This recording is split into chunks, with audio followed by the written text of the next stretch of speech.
Is on the table if Iran cannot be convinced to give up its nuclear ambitions through peaceful diplomatic means. War with Iran may seem unthinkable right now, but over at the Pentagon, there are in fact people whose job it is to plan precisely for the unthinkable.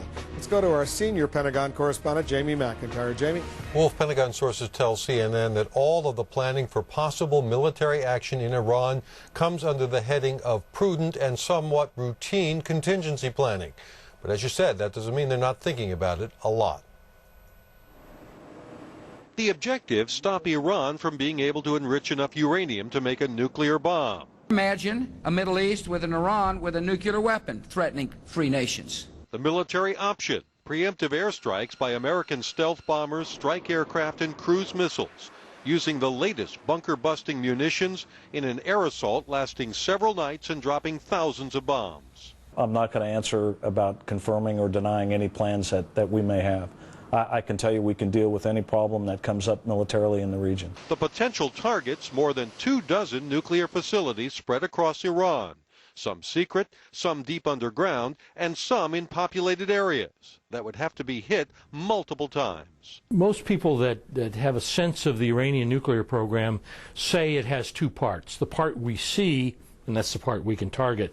And then there's probably a part we don't see. The best case scenario is Iran simply rebuilds and military action is needed in another 2 to 5 years. Worst case, Iran retaliates, sponsors terrorism, attacks U.S. troops in Iraq, disrupts oil shipments through the Persian Gulf, pushing gas prices to record highs, and inflames anti-American sentiment in the Muslim world. We've seen in Iraq that a lot of things have happened that we did not plan for.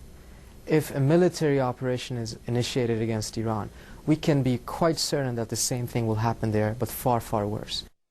You know, Wolf, it seems far-fetched that the U.S. would attack Iran, but don't forget back in 1994, the U.S. drew up plans for a strike against North Korea when it was developing nuclear weapons, even though it was thought that could spark war on the Korean Peninsula. Wolf? I remember that time, Jamie. Thank you very much. So how likely is a U.S. military strike against Iran, and would it lead to all-out war? Joining us now is retired U.S. Air Force Colonel Sam Gardner. He's taught strategy and military operations at the National War College, the Air War College, and the Naval War College.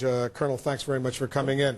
You've just prepared a paper for the Century Foundation entitled Considering the U.S. Military Option for Iran. You speak to a lot of people plugged in. What is your bottom line? How close, in your opinion, is the U.S., the Bush administration, to giving that go-ahead order?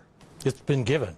In fact, we've probably been executing military operations inside Iran for at least 18 months.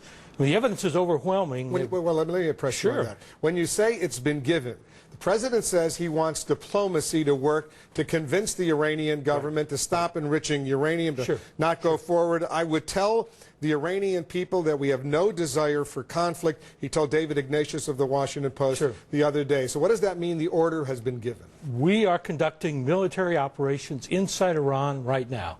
The evidence is overwhelming from both the Iranians, Americans, and from congressional sources. What is military operation? Define that. They probably have had two objectives going back 18 months.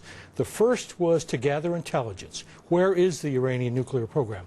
The second has been to prepare dissident groups for phase 2, which will be the strike, which will come as the next phase, I think. Well, preparing intelligence, that's understandable, using all sorts of means. They want to know what the Iranians are up to in terms of their nuclear program. But are you suggesting that U.S. military forces, special operations forces, or others are on the ground right now in Iran? Yes, sir. Certainly. Absolutely clear. The evidence is overwhelming from lots of sources. And again, most of them you can read in the public. You know, Seymour Hersh has done good work on it, and there are lots of other people who have done that. I've talked to Iranians. I asked an Iranian ambassador to the IAEA, what's this I hear about Americans being there? He said to me, well, we've captured some people who work with them. We've confirmed that they're there. Yeah, but you know, these guys, the Iranians, you can't necessarily believe what they're saying. They could arrest some dissidents in Iran and say these are American spies. They do that all the time. The House Committee on Emerging Threats tried to have a hearing some weeks ago in which they asked the Department of State and Defense to come and answer this question because it's serious enough to be answered without congressional approval, and they didn't come to the hearing.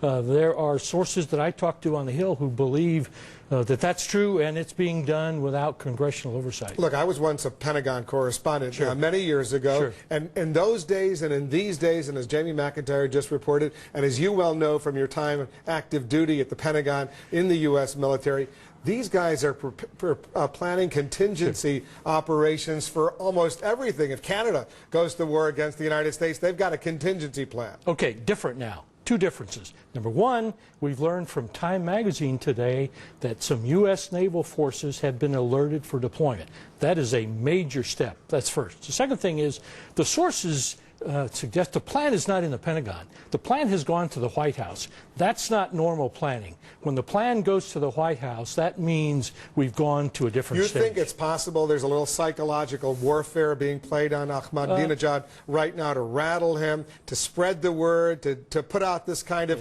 information, to get him nervous, perhaps a little bit more agreeable to the diplomatic option? It's possible. It's also possible that this path was selected a long time ago. You recall that even before Gulf II, that at a time when the president said, we have no plan, I have no plan on my desk, in the summer of 2002, we began bombing Iraq. Operation Southern Focus. Without congressional approval, without the UN sanctions, we went ahead and began bombing. Well, the argument at that time was if there were violations of the no-fly zone, U.S. warplanes were flying in the north and the south, and there were rockets or anti-aircraft fire going up, they could take those out. Yes, but it was a campaign to begin the war before the war began. And, you know, I'd suggest the evidence is there. And so you see a similar pattern right now. Exactly. We're going to follow this closely. Colonel Sam Gardner, thanks very much. We'll look forward to reading your report that the Century Foundation has put